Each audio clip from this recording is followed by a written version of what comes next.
দৃষ্টি প্রতিবন্ধী আশিক এলাহী দৃষ্টি না থাকায় ছোটবেলায় শিখতে পারেননি মহাগ্রন্থ আল কোরআন।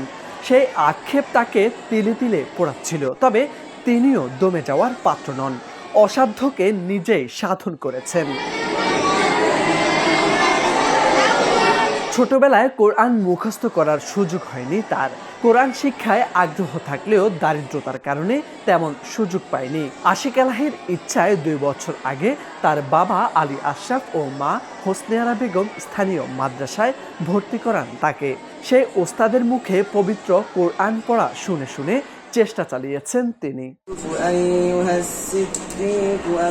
শৈশব কৈশোর পেরিয়ে 17 বছর বয়সে এসে দীর্ঘ 2 বছর ধরে এভাবে শুনে শুনে পুরো কোরআন মুখস্থ করে ফেলেছেন আশিক এলাহী। তার এমন কার্যক্রমে স্থানীয়রা রীতিমতো প্রশংসায় ভাসাচ্ছেন চাঁদপুরের কচুয়া উপজেলার তেতইয়া গ্রামের আশিক এলাহীকে।